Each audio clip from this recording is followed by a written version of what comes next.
Welcome back students. JCRT मासिक मूल्यांकन माह फरवरी सत्र 2021-22 कक्षा 6 पूर्णांक 60 विषय हिंदी, इंग्लिश, गणित, विज्ञान, सामाजिक विज्ञान और संस्कृत।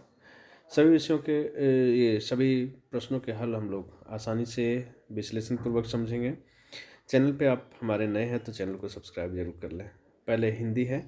अब देखें, हिंदी में एक कविता का पार्ट दिया हुआ है, कविता का अंश दिया हुआ है। इसको आप देख लेंगे, समझ लेंगे। इसके आंसर को हम लोग देखेंगे। ठीक है। पाथिक पर किसे धकेला गया? तो पाथिक पर किसे धकेला गया? अरहरी को।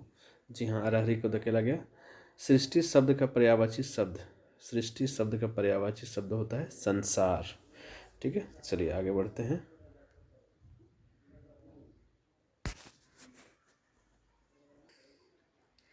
अगला प्रश्न है, निम्नलिखित शब्दों का विलोम शब्द। आशा का आप लिखेंगे निराशा,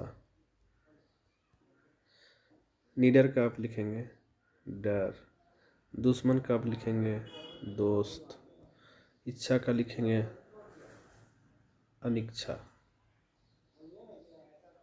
अनिच्छा लिखें, इच्छा का अनिच्छा। ठीक है, चलिए आगे बढ़ते हैं। उम्मीद करता हूँ समझ गए होंगे। आगे बढ़ते हैं, अगला प्रश्न लेते हैं। चैनल को सब्सक्राइब जरूर कर लेना बच्चों। ये यहाँ पे मौजूद वीडियो आपको बहुत ज़्यादा हेल्प करेगी। नंबर 4 देखते हैं, महुआ, आम, अलसी और सरसों के साथ बसंती हवा ने क्या क्या किया? चलिए इसका आंसर देखते हैं। इसका आंसर आप ऐसे लिखें, बसंती हवा जब महुआ के पेड़ पर चढ़ी तो महुआ के फल टप टप चूने लगे और आम के पेड़ को झकझोरा जहाँ कोयल बैठी मीठे स्वर में कुकू गाती है। खेतों में खड़ी अलसी के दाने नहीं गिरे जबकि हवा ने खूब झकझोरा और सरसों को छुआ भी नहीं। ये बहुत अच्छा आंसर है, इसको नोट कर लेंगे। चैनल को सब्सक्राइब कर लेंगे। नंबर 5 है, नीचे दी गई कविता की पंक्तियों को अपनी कल्पना से आगे बढ़ाइए। मुझे देखते ही अरहरी लजाई, मनाया बनाया न मानी न मानी। चलिए इसके आगे आप लिखने के लिए आप सीधा ऊपर चले आएंगे। यहाँ पे जो है, अब देखिए यहाँ से अब जो है न मानी न मानी, उसे भी न छोड़ा पाथिक आ रहा था उसी पर धकेला, हंसी जोर से मैं हंसी सब दिशा। इसको आप आगे बढ़ा देंगे, लिख देंगे। ठीक है, चलिए आप समझ गए होंगे, उम्मीद करता हूँ मैं। इंग्लिश देखेंगे। इंग्लिश में जो दिया है, पहला number question, which of the following sentence is written correctly. देखेंगे यहाँ पे आपका सही आंसर हो जाएगा, long ago in the land of China there lived an emperor. ठीक है, आगे बढ़ते हैं, अगला प्रश्न लेते हैं। अगला प्रश्न जो है वो आपका है, in the story the emperor and the nightingale who said this statement and to whom I like my freedom but I will come. तो देखिए इसको कहा था, किसने कहा था? नाइटिंगेल ने कहा था एम्परर से कि मुझे अपना फ्रीडम पसंद है और मैं रोज आऊँगी आपके पास। चलिए आगे बढ़ते हैं, अगला प्रश्न है, इन द, यहाँ पे देखें, in the poem the skylark what does, sorry number 3 देख लेंगे पहले। The poem I would choose to be a daisy, what two things does the child like best about a daisy। चलिए इसका answer देख लेते हैं कि क्यों बच्चा जो है डेजी फूल बनना चाहता है। ये देखिए, ये दो कारण दे सकते हैं। The daisy had a desire to console the pole park, जो कविता के अनुसार, और दूसरा है it symbolises a new beginning with fresh hopes. इसलिए लड़का जो है वो डेजी फूल बनना चाहता था। आगे बढ़ते हैं, नेक्स्ट है number 4, the poem The Skylark. In the poem The Skylark, what does Christina Rossetti mean in the line A skylark hang between the two? Christina Rossetti का इसका क्या मतलब है इस लाइन का, the skylark hang between the two? चलिए इसका answer देखते हैं। यहाँ पे देखिए इसका आंसर, दिस लाइन मीन्स, वो जो लाइन जो दिया हुआ है उन लाइन का मतलब क्या है? The skylark is creating a picture of the natural image of the sky and the earth together. Together में टी यहाँ पे है, इसको टी कर देंगे, by using its singing between the to. ठीक है, चलिए यहाँ आप दीज लाइन कर देंगे, दीज लाइन्स मीन हो जाएगा।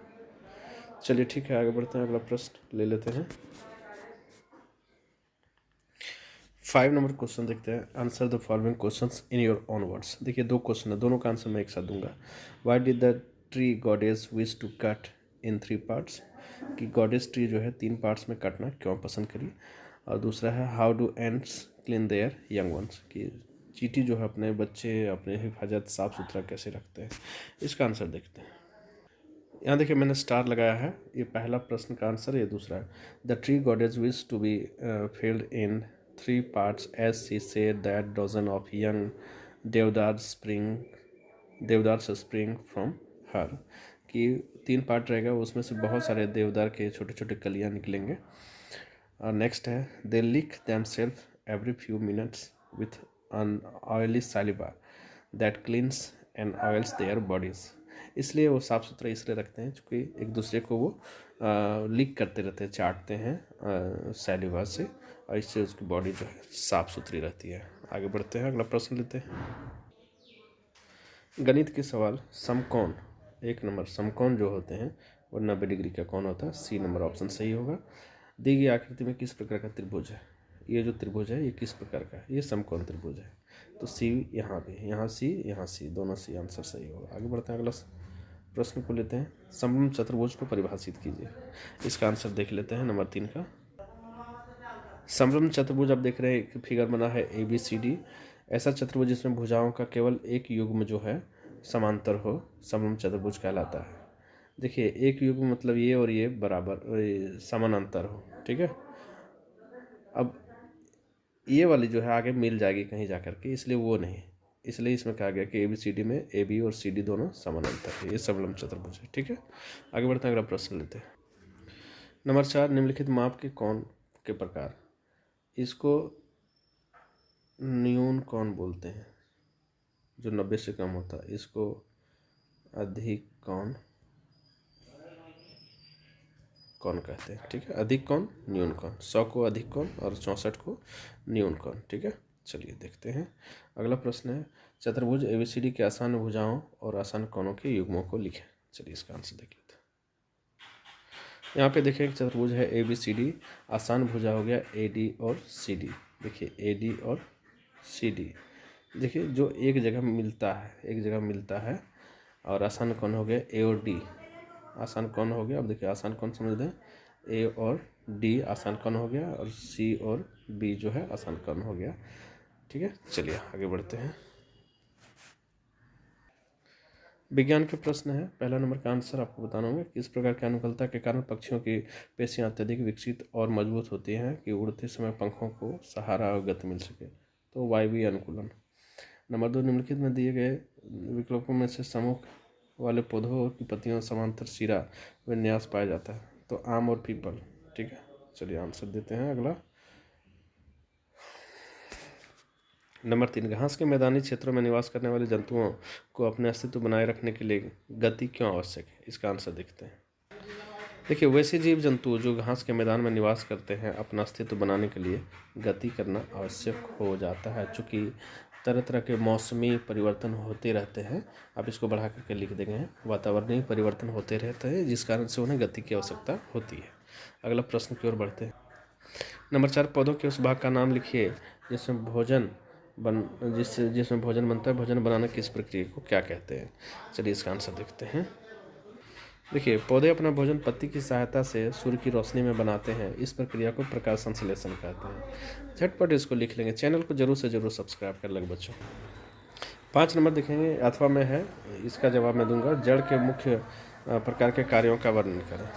चलिए आंसर देखें कि जड़ का मुख्य कार्य जो कार्य है वो तो है मिट्टी से जो खनिज पदार्थ हैं उसको लेना। जड़ के प्रकार मूसला जड़, रेशेदार जड़ और रूपांतरित जड़। देखिए मूसला जड़ आम के पेड़ के जड़ और नीम के पेड़ के जड़ जो मूसला जड़ होते हैं। रेशेदार जड़ जैसे घास का, मक्का का जो है रेशेदार जो नीचे जाके फैल जाते हैं। रूपांतरित जड़ जैसे गाजर मूली के जो जड़ होते हैं वो। चलिए आगे बढ़ते हैं, अगला प्रश्न देते हैं। सामाजिक विज्ञान के प्रश्न। पहला नंबर का आंसर हो जाएगा आपका मिलान जो गलत है उसका आंसर आपको देना है बी। दूसरा नंबर का आंसर हो जाएगा याम्योत्तर जो मानक है भारत का वो कौन सा है।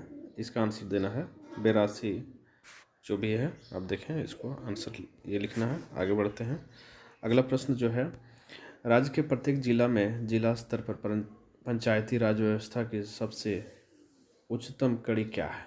तो इसका आंसर हो जाएगा जिला परिषद। ठीक है।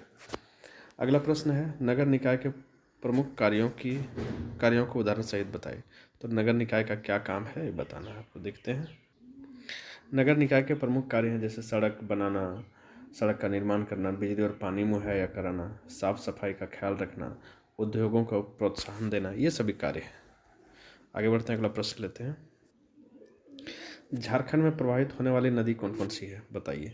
तो झारखंड में नदी प्रवाहित होने वाली मैं बताता हूँ। ये देखिए, कोवा नदी, ये नदी है जो झारखंड में ही बहती है। गुमानी नदी भी झारखंड में बहती है, दामोदर नदी झारखंड में बहती है, और दक्षिण कोयल नदी जो है झारखंड में बहती है। तो इसे आप नोट कर लेंगे। बहुत अच्छा आंसर। चैनल को सब्सक्राइब जरूर कर लेना बच्चों। अगला प्रश्न की ओर बढ़ते हैं। उपनिषद में किन बातों का संग्रह है बताइए। तो चलिए देखते हैं इसका आंसर। सबसे पहले जान लें कि उपनिषद जो है हिंदू धर्म ग्रंथ, बहुत ही बड़ा हिंदू धर्म ग्रंथ, बहुत ही मान्यता वाला है हिंदू का धर्म ग्रंथ। ये संस्कृत में लिखा गया है। उपनिषद और वेद में कहीं ना कहीं आपस में तालमेल है, जुड़े हुए हैं एक दूसरे से। यह दार्शनिक और ज्ञानपूर्वक और व्यवहारिक बात जो है बताता है। चलिए आगे बढ़ते हैं अगला प्रश्न की ओर। अगला प्रश्न संस्कृत का है। पहला का आंसर आपको देना है ए, दूसरा का आंसर आपको देना है बी। अब तीसरा का आंसर मैं आपको बताता हूँ। चलिए, तीसरा का आंसर जो है आपको देना है काक किमर्थम भ्रमंती। तो यहाँ पे आप देखें इसका आंसर दिया हुआ है, ये दे देंगे का बहादुरन गच्छति। तो यहाँ पे आपको मस्ती इसको देख लेंगे। चलिए, so thanks for watching, wait for the next video.